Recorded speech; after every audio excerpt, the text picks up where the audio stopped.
आज दुनिया के लगभग हर देश में संविधान हैं। हर देश में संविधान के माध्यम से ही शासन व्यवस्था चलाई जाती है।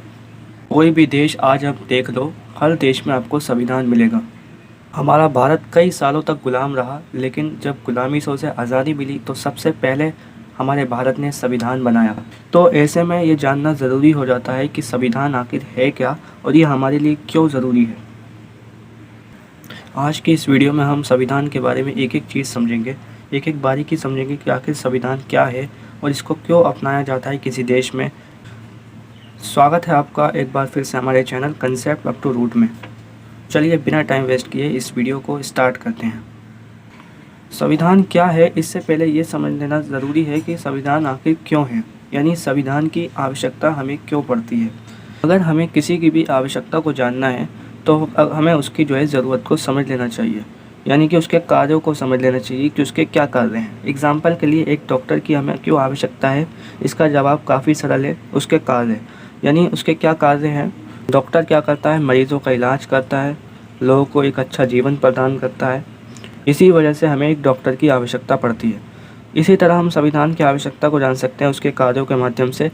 तो सबसे पहले समझते हैं संविधान के कार्य क्या हैं, जिनके माध्यम से हम ये समझ पाएंगे कि संविधान की आवश्यकता हमें क्यों पड़ती है।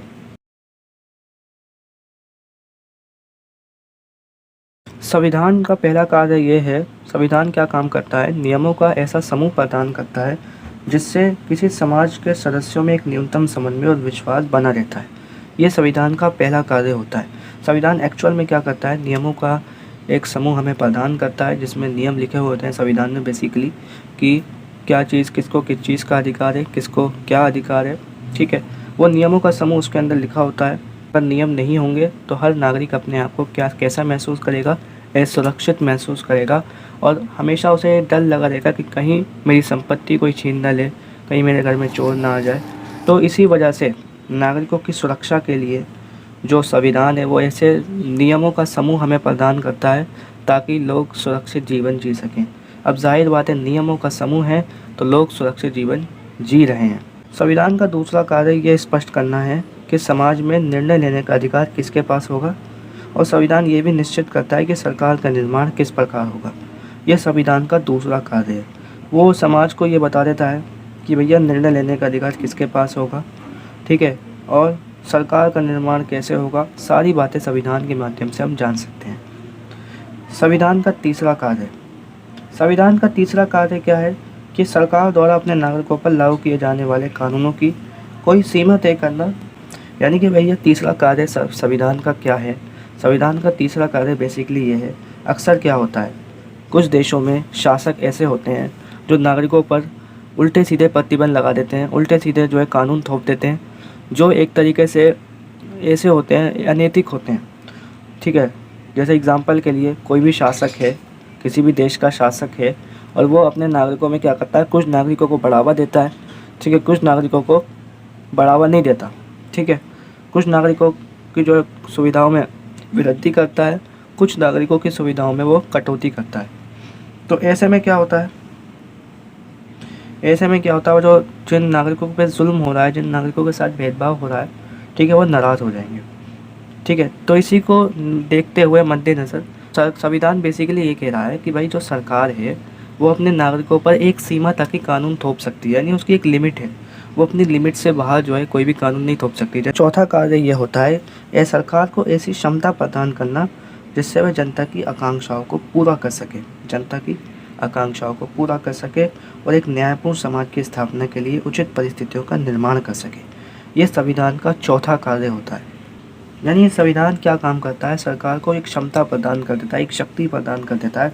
और वो शक्ति इसलिए नहीं होती कि वो उसका दुरुपयोग करके नागरिकों को सताए, बल्कि इसलिए होती है ताकि वो नागरिकों के हित में कार्य कर सके, समाज के हित में, समाज के कल्याण के हित में कार्य कर सके और देश का विकास कर सके। ठीक है, तो संविधान का चौथा कार्य ये होता है। अब यहाँ से कार्यों के माध्यम से अब आप समझ गए होंगे कि संविधान की आवश्यकता हमें क्यों पड़ती है। ठीक है, अब जाहिर बात है, अगर संविधान नहीं होगा तो नियम कौन बनाएगा, ठीक है, नागरिक सुरक्षित कैसे रहेगा। संविधान नहीं होगा तो फिर लोगों की आकांक्षाओं को पूरा कौन करेगा, देश का विकास कौन करेगा। इसलिए संविधान ज़रूरी है। अब संविधान की आवश्यकता जानने के बाद हम समझते हैं संविधान किसको कहा जाता है। देखिए, संविधान बेसिकली अभी आपने कार्य समझे उसी से आपको अंदाज़ा लग गया होगा। संविधान बेसिकली नियमों का समूह होता है।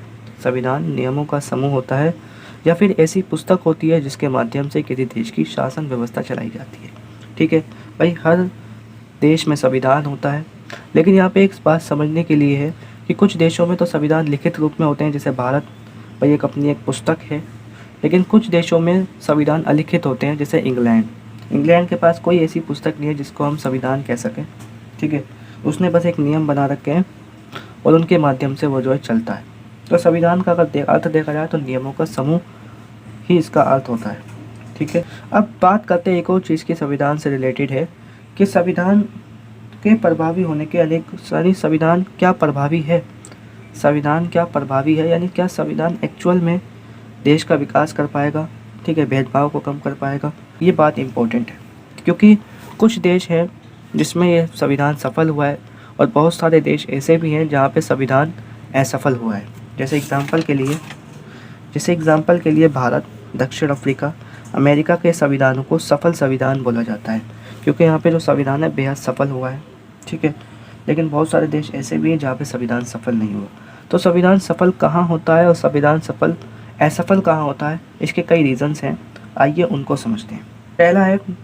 पहला जो तरीका है कि संविधान किन लोगों ने बनाया है, ये बहुत ज़्यादा निर्भर करता है। अगर संविधान ऐसे लोगों ने बनाया है, ऐसे नेताओं ने बनाया है जिनको लोकप्रियता हासिल नहीं थी, जिनको लोग पसंद नहीं करते थे, तो ऐसा संविधान कभी भी प्रभावी नहीं हो पाएगा।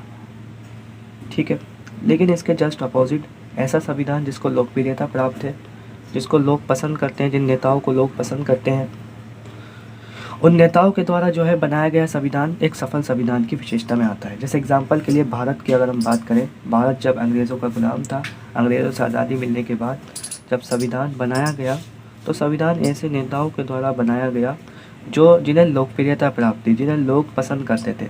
ठीक है, उन नेताओं के द्वारा संविधान को बनाया गया।